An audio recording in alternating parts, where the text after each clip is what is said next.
मित्रांनो, आपली सीईटी झालेली आहे आणि आता लवकरच आपला रिझल्ट सुद्धा सीईटी सेल डिक्लेअर करेल आणि रिझल्ट डिक्लेअर केल्यानंतर आपले कॅप राऊंडचे रजिस्ट्रेशन सुरू होतात. तर या रजिस्ट्रेशनसाठी कुठल्या डॉक्युमेंट्स आपल्याकडे असणं नेसेसरी आहेत, कुठल्या डॉक्युमेंट्स तुम्हाला कंपल्सरी असणार आहेत, कॅटेगरीच्या विद्यार्थ्यांना कुठल्या डॉक्युमेंट्स लागणार आहेत, या सर्व गोष्टी आपण आजच्या या व्हिडिओमध्ये डिटेल डिस्कस करणार आहोत. मित्रांनो, बीएड सीईटी साठी असणारी ऍडमिशन काउन्सिलिंग आता ग्लोबल ऑनलाईन मध्ये सुरू झाली आहे. या काउन्सिलिंग मध्ये तुम्हाला one on one counsellor access दिला जातो. याच्यामध्ये तुम्हाला तुमच्या ऍडमिशन प्रोसेसमध्ये प्रत्येक स्टेप वरती तुम्हाला गाईड केलं जातं.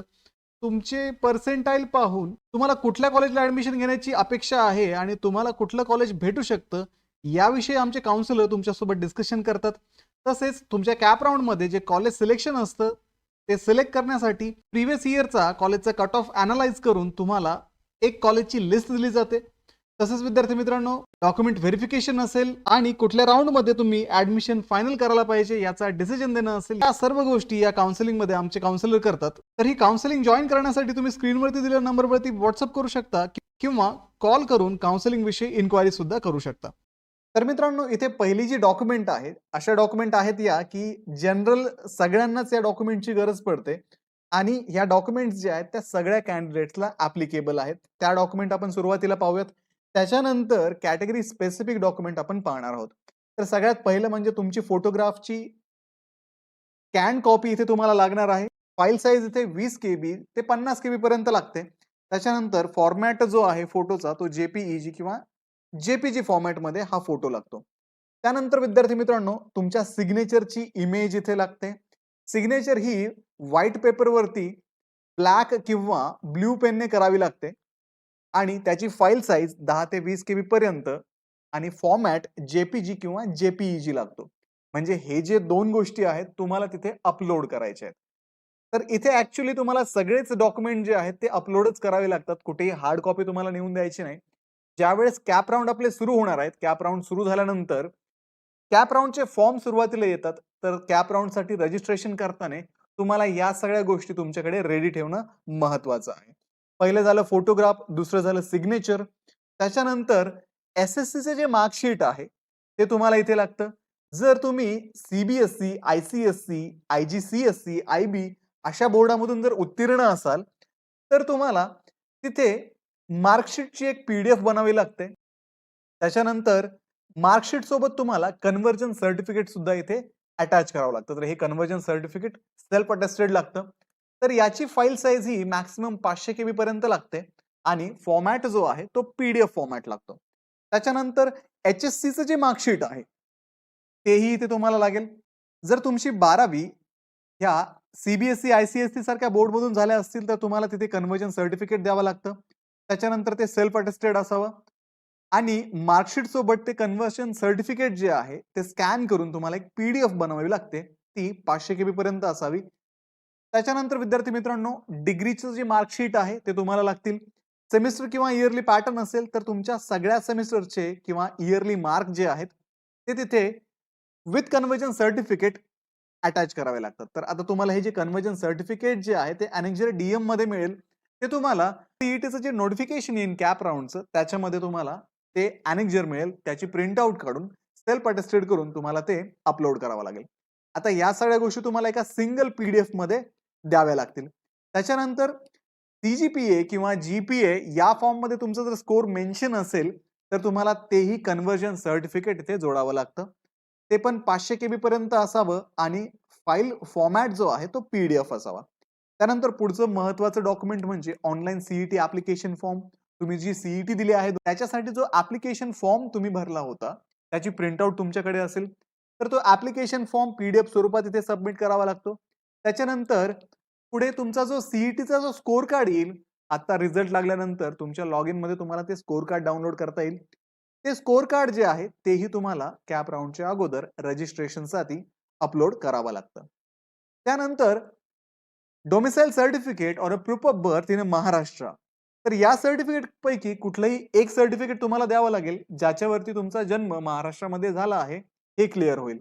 जसं की डोमिसाइल सर्टिफिकेट असेल तर ते द्या. बर्थ सर्टिफिकेट जर असेल तर तेही चालेल. स्कूल लिव्हिंग सर्टिफिकेट पण चालेल. त्याच्यानंतर community, nativity, date of birth certificate हेही चालेल. फाईल साईज ही 500 KB पर्यंत असावी आणि PDF फॉर्मॅटमध्ये तुमचं हे डॉक्युमेंट असावं. त्याच्यानंतर मित्रांनो, हे जे सगळे डॉक्युमेंट आहेत, हे सगळे डॉक्युमेंट हे जनरली सगळ्यांना ॲप्लिकेबल आहेत. तर त्याच्यामध्ये कुठले-कुठले पाहिले आपण? पहिलं तर फोटोग्राफ, सिग्नेचर, SSCचं सर्टिफिकेट, HSCचं सर्टिफिकेट, डिग्रीचे marksheets, online CET application form आणि CETचं जे स्कोर कार्ड आहे, सोबतच तुमचं डोमिसाइल सर्टिफिकेट किंवा प्रूफ ऑफ बर्थचं सर्टिफिकेट तुम्हाला सगळ्याच्या सगळ्या कॅन्डिडेट्सला लागणार आहे. ठीक आहे? याच्यामध्ये तुमची कॅटेगरी कुठलीही असो, तुम्हाला हे सर्टिफिकेट्स जे आहेत 1 ते 8 कंपल्सरी असतील. त्याच्यानंतर पुढे कॅटेगरी स्पेसिफिक डॉक्युमेंट आहेत. आता महाराष्ट्र स्टेट कॅन्डिडेटसाठी टाइप ए कॅन्डिडेट ते आहेत. त्यांच्यासाठी any one of the following सांगितलंय, म्हणजे एकतर डोमिसाइल सर्टिफिकेट तुम्ही देऊ शकता, birth certificate, school leaving certificate, community nativity and date of birth certificate, जे आपण 8 नंबर मध्येच पाहिलंय, तर तुम्हाला इथे हे अप्लिकेबल आहे. त्याच्यानंतर टाइप बी कॅन्डिडेट जे असतील त्यांच्यासाठी वडिलांचं डोमिसाइल सर्टिफिकेट किंवा आईचं डोमिसाइल सर्टिफिकेट तुम्हाला इथे जोडावं लागेल. टाइप सी कॅन्डिडेटसाठी प्रोफार्मा ए जो आहे, सर्टिफिकेट फ्रॉम एम्प्लॉयर, हा प्रोफॉर्मा ए जो आहे तुम्हाला ज्यावेळेस कॅप राऊंडचं डॉक्युमेंटचं जे नोटिफिकेशन येईल त्याच्यामध्ये हा प्रोफॉर्मा ए दिलेला असेल, तो तुम्ही इथे भरून द्यायचा आहे. त्याच्यानंतर तुम्हाला इथे अटेस्टेड कॉपीज जोडायच्या ट्रान्सफर ऑर्डर आणि जॉइनिंग रिपोर्टच्या. त्याच्यानंतर पुढे टाइप डी कॅन्डिडेट जे आहेत त्यांना प्रोफॉर्मा बी 1 जो आहे तो फिलअप करून द्यायचा आहे. अगेन तिथे ट्रान्सफर ऑर्डर जॉइनिंग रिपोर्ट तुम्हाला सबमिट करायचं आहे. त्याच्यानंतर प्रोफॉर्मा B1 किंवा B2 इथे सबमिट करावं लागतं. आता प्रोफॉर्मा B2 मध्ये हे जे डॉक्युमेंट आहे प्रोफॉर्मा B2 तुम्हाला तेही नोटिफिकेशन मिळून जाईल आणि त्याच्यानुसार तुम्हाला ते सबमिट करावं लागेल. त्याच्यासोबत पेन्शन ऑर्डर असेल, राशन कार्ड असेल, इलेक्ट्रिसिटी बिल किंवा आधार कार्ड इत्यादी गोष्टी तुम्हाला त्याच्यासोबत जोडाव्या लागतात. त्यानंतर विद्यार्थी मित्रांनो, जे कॅन्डिडेट महाराष्ट्र, कर्नाटका डिस्प्युटेड बॉर्डरवरती रिसाइड करतात, अशा कॅन्डिडेटसाठी प्रोफॉर्मा G1 आहे आणि प्रोफॉर्मा G2 आहे. पुढे मग for backward classes candidate, SC ST कॅन्डिडेटसाठी कास्ट सर्टिफिकेट कंपल्सरी आहे. कास्ट किंवा ट्राइब व्हॅलिडिटी सर्टिफिकेट इथे द्यावं लागतं. जर तुमचं कास्ट किंवा ट्राइब व्हॅलिडिटी सर्टिफिकेट अवेलेबल नसेल, तर अशा ठिकाणी तुम्ही ऍप्लिकेशन केल्याची जी रिसिप्ट आहे व्हॅलिडिटी सर्टिफिकेटची, ती तुम्हाला इथे सबमिट करावी लागते आणि तुमचं जे व्हॅलिडिटी सर्टिफिकेट आहे ते सेकंड राऊंडच्या अगोदर तुम्हाला तुमच्या कॉलेजला सबमिट करावं लागेल, तरच तुमचं ऍडमिशन कन्फर्म होऊ शकेल. त्याच्यानंतर VJDT, NT, ABCD, OBC, SBC, SEBC candidate जे आहेत त्यांना कास्ट सर्टिफिकेट, कास्ट किंवा ट्राइब व्हॅलिडिटी सर्टिफिकेट जर त्यावेळेस अवेलेबल नसेल तर त्याची रिसिप्ट तुम्हाला सबमिट करावी लागेल. नॉन क्रिमिनल सर्टिफिकेट इथे लागणार आहे. त्याच्यानंतर EWS कॅन्डिडेटसाठी इलिजिबिलिटी सर्टिफिकेट द्यावं लागतं EWSचं. त्यानंतर एक्स सर्व्हिसमन जे असतील प्रोफॉर्मा C आहे त्यांच्यासाठी.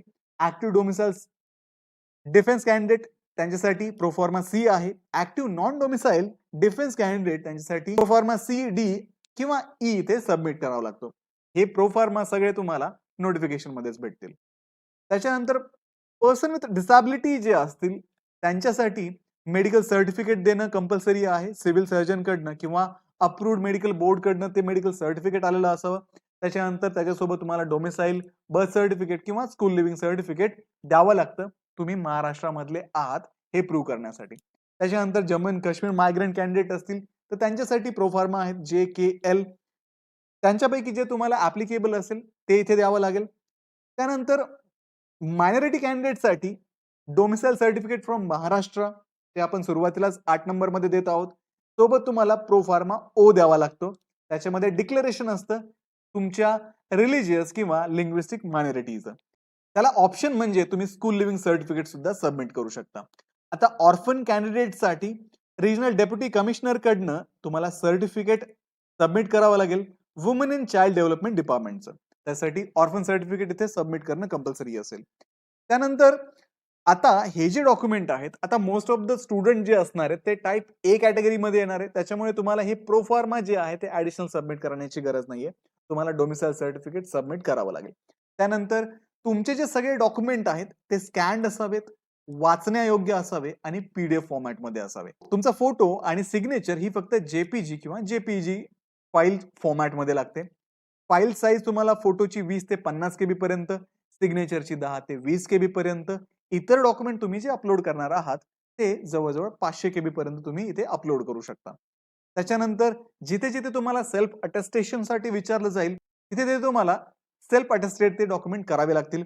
इन्शुअर करा की तुमचे जे डॉक्युमेंट आहेत ते रीडेबल आहेत. तुम्ही जे स्कॅन केले आहेत किंवा त्याचे फोटो काढले आहेत आणि त्याचे PDF बनवले आहे, तर ते जे डॉक्युमेंट आहे ते वाचण्यायोग्य असावं. त्याच्यामध्ये जो डेटा दिलाय तो वाचता आला पाहिजे. तरच तुमचे जे डॉक्युमेंट आहे ते CET सेल व्हॅलिड धरते.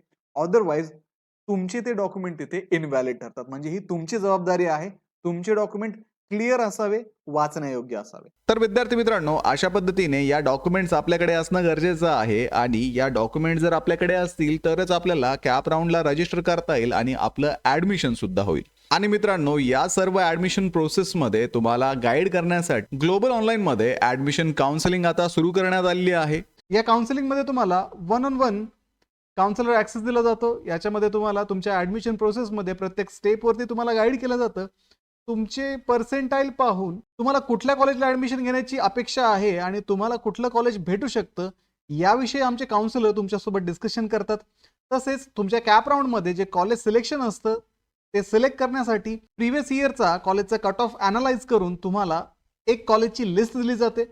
तसेच विद्यार्थी मित्रांनो, डॉक्युमेंट व्हेरिफिकेशन असेल आणि कुठल्या राऊंडमध्ये तुम्ही ऍडमिशन फायनल करायला पाहिजे याचा डिसिजन देणं असेल, या सर्व गोष्टी या काउन्सिलिंगमध्ये आमचे काउन्सिलर करतात. तर ही काउन्सिलिंग जॉईन करण्यासाठी तुम्ही स्क्रीनवरती दिलेल्या नंबरवरती व्हॉट्सअप करू शकता किंवा कॉल करून काउन्सिलिंग विषयी इन्क्वायरी सुद्धा करू शकता. तर व्हिडिओला लाईक करा, तुमच्या मित्रांना हा व्हिडिओ शेअर करा, ग्लोबल ऑनलाईनला आत्ताच सबस्क्राईब करा. भेटूया पुढच्या व्हिडिओमध्ये. तोपर्यंत ऍडमिशनची तयारी सुरू ठेवा. थँक्यू.